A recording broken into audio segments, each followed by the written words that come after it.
اعوذ باللہ من الشیطان الرجیم بسم اللہ الرحمن الرحیم۔ دشت جنون کے معزز ناظرین اکرام، السلام علیکم۔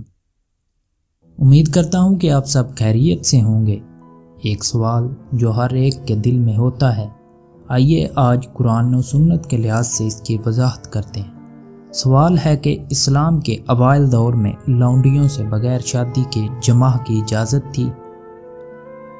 تو اس کا جواب ہے، جس خدا نے بیوی سے لذت اندوز ہونے کو جائز قرار دیا ہے، اسی نے لونڈی سے بھی لذت اندوز ہونے کو جائز قرار دیا ہے۔ چنانچہ قرآن کریم میں متعدد مقامات پر یہ مضمون بیان ہوا ہے۔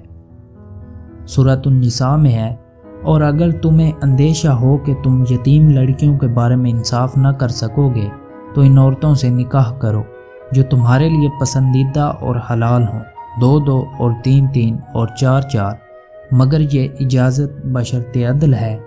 پھر اگر تمہیں اندیشہ ہو کہ تم زائد بیویوں میں عدل نہیں کر سکو گے تو صرف ایک ہی عورت سے نکاح کرو، یا وہ کنیزیں جو شرعاً تمہاری ملکیت میں آئی ہوں۔ سورۃ النساء میں ایک اور جگہ ارشاد باری تعالیٰ ہوتا ہے، اور تم میں سے جو کوئی استطاعت نہ رکھتا ہو کہ آزاد مسلمان عورتوں سے نکاح کر سکے تو ان مسلمان کنیزوں سے نکاح کر لے جو شرعاً تمہاری ملکیت میں ہیں۔ ہاں، یہاں لونڈی کا معنی اور اس سے آقا کی لذت اندوز ہونے کی شرائط ضرور سمجھ لیں۔ لونڈی غلام اسلام کے دور اول میں یا تو وہ لوگ تھے جن کو صدیوں سے معاشرے کے غالب طبقے نے دبا رکھا تھا، اور ان کی باقاعدہ تجارت ہوتی تھی اور منڈی میں قیمت لگتی تھی۔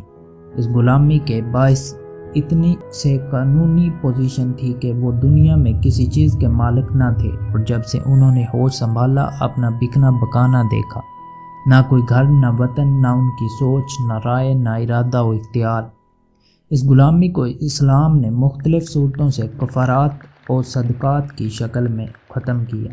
کسی کی آزاد کو غلام بنانا گناہ کبیرہ قرار دیا، گویا آئندہ کے لیے غلامی کا مستقل طور پر قلعہ کامہ کر دیا۔ لونڈی غلام وہ لوگ تھے جن سے مسلمانوں نے جہاد کیا، وہ جنگی قیدی بنے، ازاں بعد نہ تو تبادلہ اسیروں کی صورت پیدا ہوئی کیونکہ مسلمان کافروں کے پاس قیدی بنے ہی نہ تھے، تبادلہ کس سے کرتے؟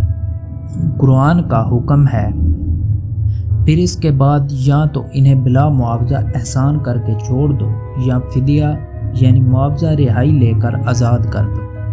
مگر کبھی ایسا بھی ہو سکتا ہے کہ جنگی قیدی فدیہ نہ دیں، باہم احسان کر کے چھوڑنا خلاف مصلحت سمجھیں کہ وہی لوگ آزاد ہو کر ہمارے لیے خطرہ بن جائیں، یا وہ اپنے دارالحرب میں جانے کے لیے آمادہ ہی نہیں، اب ہم نے ان کو قتل تو کرنا نہیں کہ امان دے چکے ہیں، اب ان کو جان و مال، عزت اور مذہب کا تحفظ دینا ہے۔ فوری طور پر ان کو سر چھپانے کے لیے مکان، پہننے کے لیے لباس، کھانے کے لیے راشن، علاج معالجہ کے لیے دوا اور دیگر ضروریات کو بندوبست کرنا ہے۔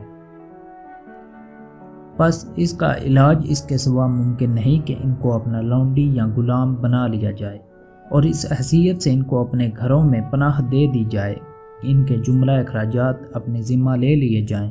جو شادی شدہ جوڑے ہیں ان کے نکاح برقرار رہیں گے، ان سے ہم صرف نوکروں کی طرح کام لے سکتے ہیں۔ جو بیوہ یا کماری بالغ لڑکیاں یا عورتیں ہیں، ان سے ہر وہ شخص جس کے حصے میں وہ آئیں متمتع ہو سکتا ہے، اور چاہے تو مناسب موقع پر ان کو آزاد کر کے اجر عظیم کا حقدار بن جائے۔ دونوں صورتوں میں اصل مقصود ان کا تحفظ ہے اور ان کو در بدر کی ٹھوکروں، فقر و فاقہ اور دیگر پریشانیوں سے آزاد کرنا ہے۔ ان غلاموں کے بارے میں ارشاد رسالت مآب ہے۔ مارود بن سوید کہتے ہیں، میں نے حضرت ابو ذر غفاری رضی اللہ تعالیٰ عنہ کو دیکھا کہ انہوں نے بھی جبہ پہن رکھا تھا اور ان کے غلام نے بھی ویسا ہی جبہ پہن رکھا تھا۔